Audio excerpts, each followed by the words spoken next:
নমস্কার। আমরা খুবই আনন্দিত যে সম্ভবত কিছুদিনের ভিতরেই সুপ্রিম কোর্টের যে রায়টা আমরা কেস করে আমাদের মহারাজা সুপ্রিম কোর্টে যাওয়ার পর যে রায়টা আমরা পেয়েছি তাতে আমরা আশান্বিত হয়েছি যে কিছুদিনের ভিতরেই তৃতীয় এডিসি এলাকায় ভিলেজ কমিটির নির্বাচন হতে যাচ্ছে। এই নির্বাচনে আমরা দীর্ঘদিন বিরোধী দলে থাকার কালীন এবং যখন তৃতীয় এডিসিতে তীব্রমতা ক্ষমতায় আসার পর পূর্বাগ্রার নেতৃত্বে তখন থেকে আমরা বলে আছি যে এডিসি এলাকায় নির্বাচিত প্রতিনিধি করার জন্য এই ভিলেজ কমিটি নির্বাচনটা তাড়াতাড়ি করার জন্য। কিন্তু দীর্ঘদিন আমরা লড়াই মাঠে ঘাটে আমরা আন্দোলন করেছি, দাবি জানিয়েছি যাহাতে তাড়াতাড়ি প্রত্যেকটা জায়গায় এডিসি এলাকায় যাতে নির্বাচিত প্রতিনিধি থাকে সেজন্য আমরা দাবি জানিয়েছিলাম।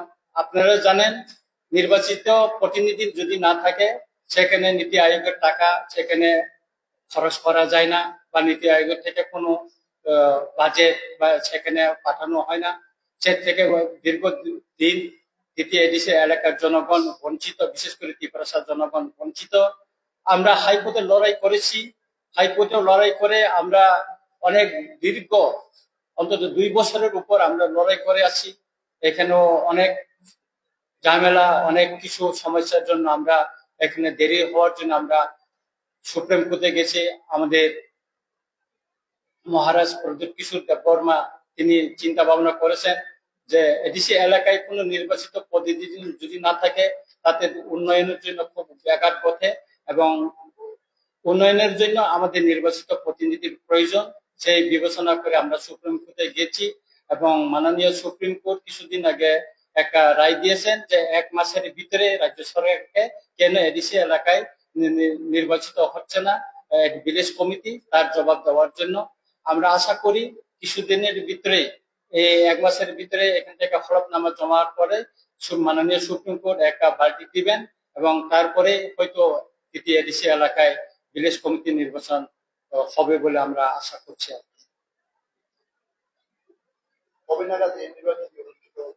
এখন আমরা তো চেষ্টা করছি, আমরা তো রেডি আছি, তীব্রমথা আমরা সবসময় রেডি আছি। দীর্ঘদিন কাল থেকে আমরা নির্বাচনের জন্য আমাদের মাননীয় যে মহারাজ উনি বলেছেন সবসময় রেডি থাকার জন্য আমরা রেডি হয়ে আছি। প্রত্যেক ভিলেজে আমাদের ইতিমধ্যে অনেক মিটিং হয়ে গেছে এবং আমরা সবচেয়ে আশঙ্কা করছি যে এই নির্বাচনটা হবে কিনা। বিভিন্ন সময় বিভিন্ন সমস্যা দেখিয়ে এটা করা হয়েছে। এক সময় মিজোরাম থেকে আসা বুড়ো আমাদের যে শরণার্থী তারা আছে তাদের নাম তালিকাভুক্ত করা হয়নি। এইভাবে কখনো কবিন জন্য রোগের জন্য করা হচ্ছে না। এভাবে মানে বিভিন্ন সমস্যা থেকে ত্রিপুরায় বিশেষ করে এডিসি এলাকায় হচ্ছে না।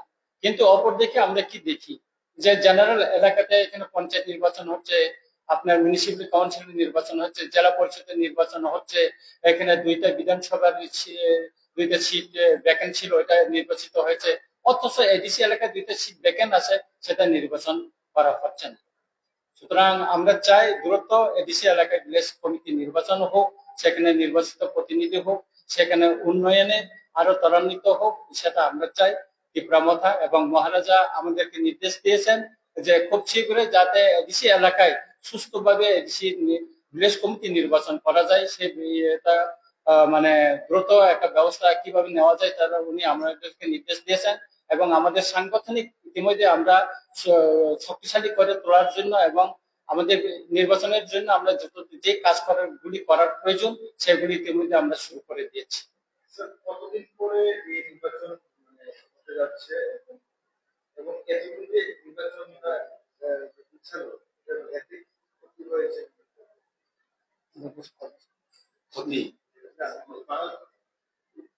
প্রশ্নটা এবার কতদিন পরে এই নির্বাচন এটা তো দেখুন লাস্ট যে আমাদের ত্রিপুরা রাজ্যে লাস্ট বিসি ইলেকশনটা হয়েছে এটা হয়েছে 2016-তে।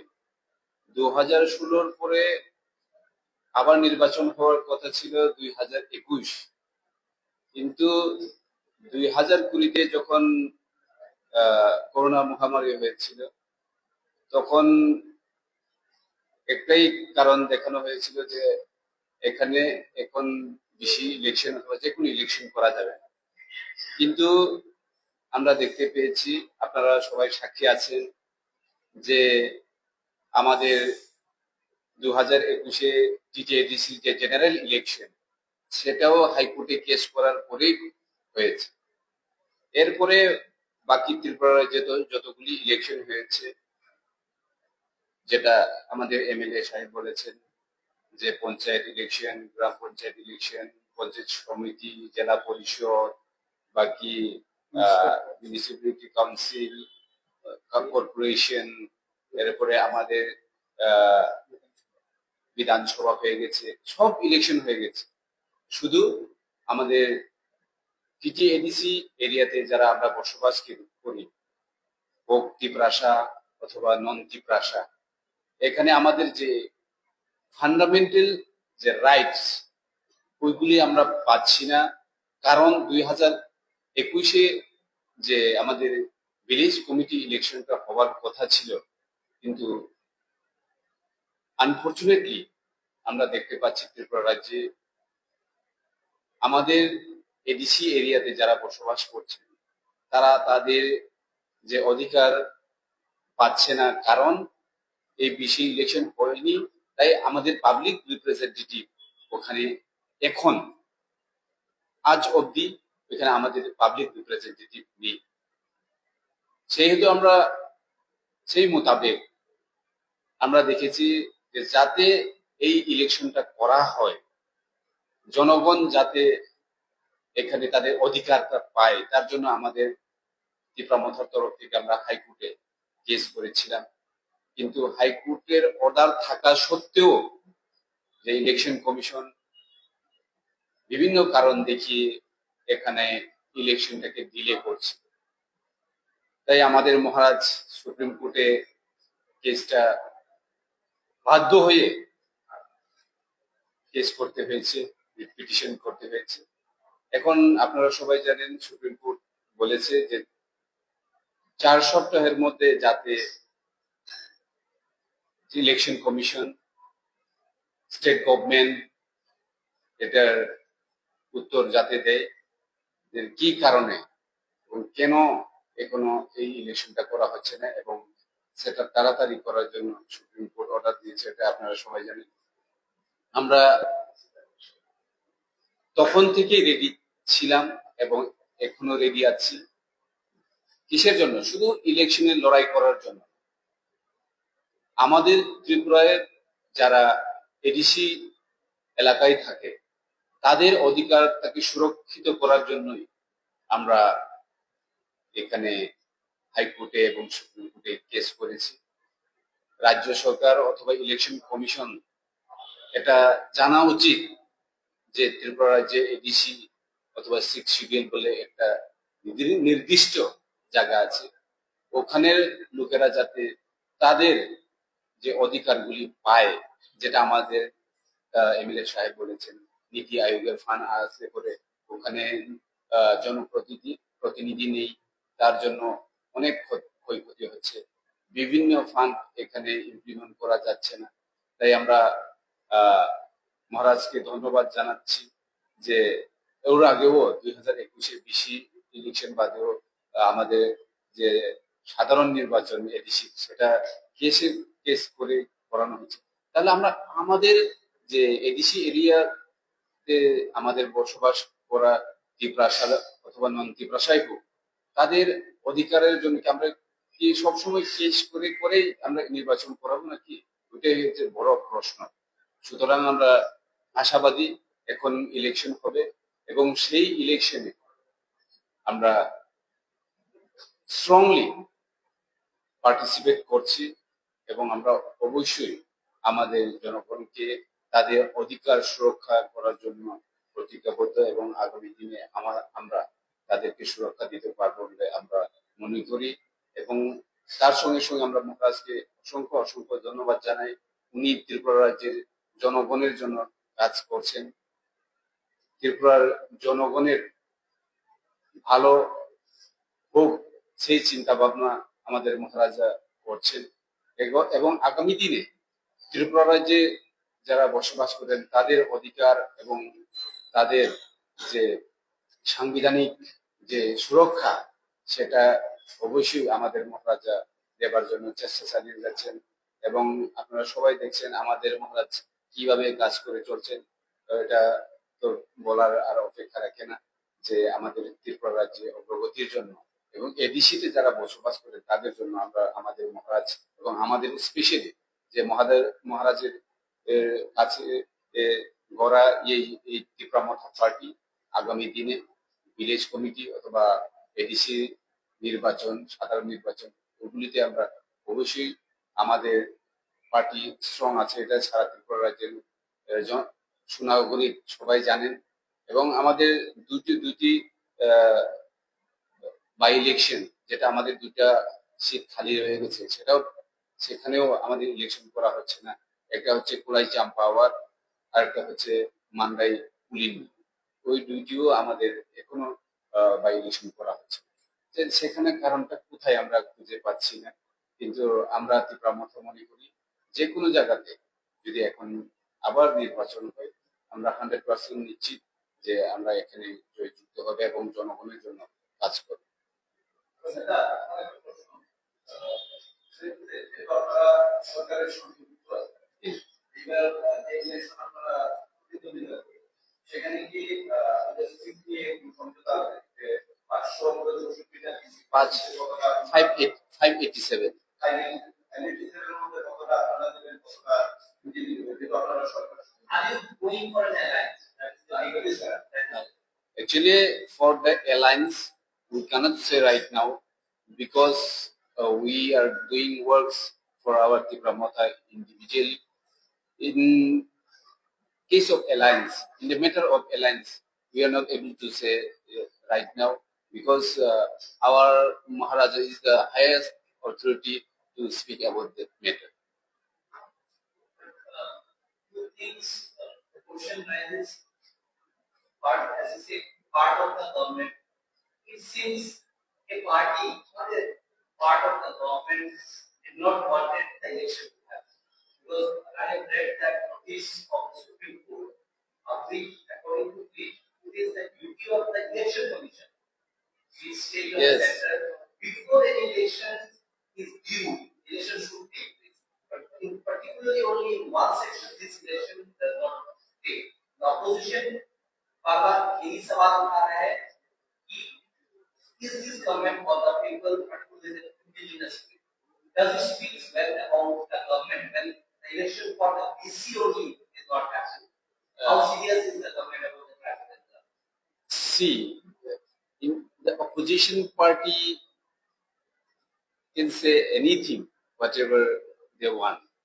But what the actual is, I have never seen that the opposition parties or any other parties who speak about the Vichy election or by election of the 2 seats, and they are not a single words say before the media person that about the Vichy election. Even they are not supporting to us also. They could the file into the High Court or the Supreme Court, but they are nothing doing. So we appeal to the Election Commission of Tripura and Election Commission of India to do the election and give the rights to the Tiprasa people who are living in ADC area. Even non-Tiprasa also living in ADC for their betterment of life, for their rights. Please do the election in due time. Maharaj in an interview has said that the elections are not happening because the separate party does not have this hold or will win the election in that ruling party. So it's your election now. actually the election commission is totally autonomous body. That's why we appeal to the chief election commission of India also, and we met with them last month along with our MLA and our Maharaj also. They are also assured that the election will do in due time. But the matter is what the state government is doing. And we are also asking several times to the state government to do the election and give the rights to the people. और कुछ sir কিছু কইবা? ATS West Bengal থেকে যে নাগরিক সংশোধনের ভোটটা এটা আরো কি কারণ হয়েছে নাগরিক The deadline has been deferred up to 20 Abu 31st December from 14 it has come to 2024. ওইটা আমাদের নোটিফিকেশনটা আমাদের নজরে এসেছে। বিষয়টা এটা কাউকে সিটিজেনশিপ দেওয়ার জন্য বলে আমি মনে করি না। এটা টাইমটা অ্যাপ্লিকেশন করার জন্য বাড়ানো হয়েছে। 2014 31 ডিসেম্বর ছিল, এটা 2024 31 ডিসেম্বর করা হয়েছে। আপনারা জানেন ত্রিপুরায় বিধানসভায় আমি রঞ্জিত দেববর্মা এমএলএ এবং আমাদের মাননীয় অপর একজন সুদীপ রায় বর্মন মহোদয় বিধানসভায় কোয়েশ্চেন দিয়েছিল যে ত্রিপুরায় সিএ চালু হওয়ার পর কতজন মানে অ্যাপ্লিকেশন করেছে অনলাইনে। মাননীয় মুখ্যমন্ত্রী মহোদয় বলেছেন এখন পর্যন্ত একজনও অ্যাপ্লিকেশন করেন ত্রিপুরা। আসামে কিছুদিন আগে সেখানে চাপাচাপি বিরোধী দলের বিভিন্ন প্রশ্নের সম্মুখীন হয়ে মাননীয় মুখ্যমন্ত্রী মহোদয় হিমন্ত বিশ্ব শর্মা প্রেস কনফারেন্সে বলেছেন যে আসামে টোটাল 9টা অ্যাপ্লিকেশন করেছে, এর ভিতরে 3জনকে নাগরিকত্ব দেওয়া হয়েছে আর বাকি 6জনকে এখনো তাদেরকে ভেরিফিকেশন চলছে তারা আছে কিনা, এবং তারা সম্ভবত তাদেরকে ডিটেনশন ক্যাম্পে রাখা হয়েছে। আর সবচেয়ে আমাদের একটা বিষয় এই যে নোটিফিকেশনে এবার ডিটেনশন ক্যাম্প বানানোর জন্য আপনার সব ভারতবর্ষের যত রাজ্য আছে সবখানে বলা হয়েছে। पर आप ये सपोर्ट कर रहे हैं कि जो डेडलाइन एक्सटेंड किया गया है 10 साल एडिशन तो 2 महीने पहले आप लोगों को हमने देखे हैं we also covered for of education इससे पहले नोटिफिकेशन आया अप्रोचिंग सिंधु के time do you support to extend why up to 31 December 2020 नहीं, हमने तो सपोर्ट नहीं किया।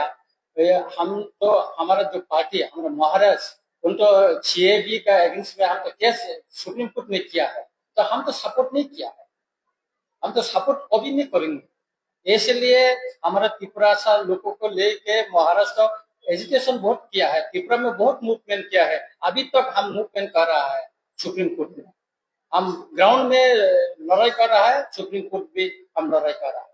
इसके अगेंस्ट में भी उसका you don't support this no no no we are not. are you going for it agitation তো আমরা অবশ্যই করব আমাদের জনগণের জন্য, নিজের পার্সোনাল এর জন্য আমরা এজিটেশন করব না। অবশ্যই আমাদের জনগণের সুবিধার্থে যখন যখন আমাদের জনগণের ব্যাঘাত ঘটে যে কোনো বিষয় নিয়ে, শুধু সিএ অথবা সিএবি অথবা এই এক্সটেনশনের ব্যাপারেই নয়, সব ক্ষেত্রে ত্রিপুরা রাজ্যে যতগুলি আমাদের রাইটস আমরা আজ পর্যন্ত পেয়েছি সেগুলি সব এজিটেশন অথবা আন্দোলন করার পরেই সবকিছু হয়েছে। আমরা আশা করি আগামী দিনেও আমাদের আন্দোলন অথবা আমাদের যে এজিটেশন গুলি আরো করতে হবে বলে আমরা মনে করি। কারণ সাধারণ একটা ইলেকশন নিয়ে বিসি ইলেকশন নিয়ে আমরা হাইকোর্টে দৌড়াতে হচ্ছে, আমাদের সাধারণ একটা ইলেকশন নিয়ে আমরা সুপ্রিম কোর্ট পর্যন্ত যেতে হয়েছে।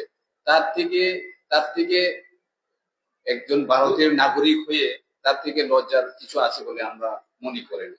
কারণ 2021, 22, 23, 24, 25 চলছে, এখন প্রায় 5 বছর চলছে। ইলেকশন ছাড়া একটা ভিলেজ কমিটি চলছে, ইলেকশন ছাড়া সরকারের বিভিন্ন সুযোগ সুবিধা বেনিফিশিয়ারি ঠিক করা এগুলো সব পঞ্চায়েত সেক্রেটারির মাধ্যমে হচ্ছে। তার থেকে আমাদের দুর্ভাগ্য আর কি হতে পারে। সুতরাং আপনারা তো যে শরিক দল যে একই দলে আছে এই দলের থেকেই এই অবস্থা। না, এখানে শারীরিক হিসাবে অথবা বিরোধী হিসাবে, আমরা বিরোধীতে যখন ছিলাম তখন আমরা আমাদের জনগণের জন্য কথা বলি। আমরা এখন আমাদের একর্ড হয়েছে বলে আমরা এখন শারীরিক হিসাবে আছি। শারীরিক হিসাবে আছি বলতে যেটা হচ্ছে না সেটাকেও আমরা মুখ বন্ধ করে রাখবো এরকম রাজনীতি আমরা করি না। যেটা আমাদের বলার প্রয়োজন জনগণের জন্য অবশ্যই আমরা বলবো, বলছি এবং আগামী দিনেও বলবো, যাতে আমাদের জনগণরা তাদের অধিকারগুলি পায়। এখানে শারীরিক দলে আছি বলে আমরা কিছু বলবো না, যা করা হচ্ছে সেভাবেই চলুক, সেটা তো আমরা মানতে পারি না। না, সুতরাং আমরা যা বলছি আমাদের নিজের পার্সোনাল বেনিফিটের জন্য বলছি না। আমরা যা কথা বলছি অথবা যা আন্দোলন করছি সবগুলি আমরা জনগণের জন্য কাজ করছি। And in the same text, the video viral হয়েছে, must have seen cash and the issues on the ruling party, Yes. not your party, a particular alliance party. So is there the action still going on? Because that had a lot of such videos we have seen in that time. সেটার জন্য তো আমাদের home department আছেন, cyber crime department এখন হচ্ছে, তারা দেখুক। আমরাও সোশ্যাল মিডিয়াতে দেখেছি এভাবে টাকা নিয়ে বিগত আমালেও দেখেছি, আমরা 25 বছরের আমালেও দেখেছি, এবং এই এখনো কয়েকদিন আগে আমরা ভিডিও ফুটেজ দেখতে পেরেছি যে টাকা নিয়ে এইভাবে মানুষকে দেখানো। ওই ওই টাকাগুলি কোথায় থেকে আছে, মানে ওটা সোর্সটা কোথায় সেটা তো দেখতে হবে না।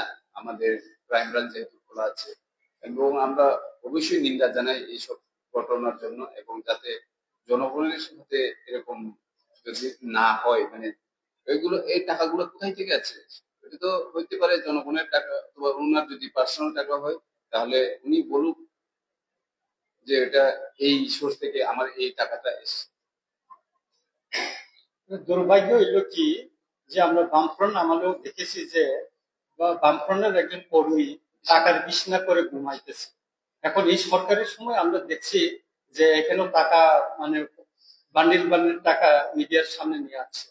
সুতরাং আমাদের দুর্ভাগ্য যে এটা কেন হচ্ছে, এটা কেন থামানো হচ্ছে না, বা সরকার কেন ব্যবস্থা নিচ্ছে না, সেটাই আসল প্রশ্ন। এবং আমাদের মন্ত্রী মহোদয় বলেছেন যেটা ক্রাইম ব্রাঞ্চ আছে, ইমিডিয়েটলি একটা অ্যাকশন নেওয়া হোক এই ব্যাপারে। আমরা চাই এই ব্যাপারে দ্রুত অ্যাকশন নেওয়া হোক, এবং যাতে ওই রকম অবৈধতা যাতে নির্বাচনে আমাদের আগামী যে বিসি ইলেকশন হচ্ছে সেখানে এরকম টাকা যাতে খরচ করার জন্য সুযোগ না পায়, সেটার জন্য একটা দ্রুত একটা ব্যবস্থা নেওয়া হোক।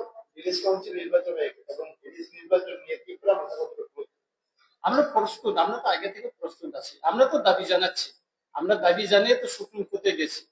সুপ্রিম কোর্টের এখন ভার্ডিক আসার পরে তো 4 সপ্তাহের ভার্ডিক আসার পরে তো আমরা তো প্রস্তুত নিয়েছি। আমরা আগামীকাল যদি ইলেকশন, আমরা রেডি আছি আমাদের সব। Yes. দেখা গেল যে আপনি এনসিসি থানায় আপনি সহ আপনাদের বিধায়ক বা বিধায়করা যারা আক্রান্ত হয়েছেন, ওনাদের যে আক্রান্তটা যে মেইন ভিডিও তার বিরুদ্ধে আপনারা এফআইআর করেছেন, সিসিটিভি ফুটেজে দেখেছেন। তো এখন তো ও বেলে ঘুরে বেড়াচ্ছে, পুলিশ তরফ থেকে সেরকম এটা তো আইনের বিষয়, আইনের যেটা আছে ওনারও অধিকার আছে বেল পাওয়া, সেই হিসাবে ওনারা পেয়েছেন। আমরা যতটুকু আমাদের যে অভিযোগ জানানো আমরা জানিয়েছি ওইখানে গিয়ে।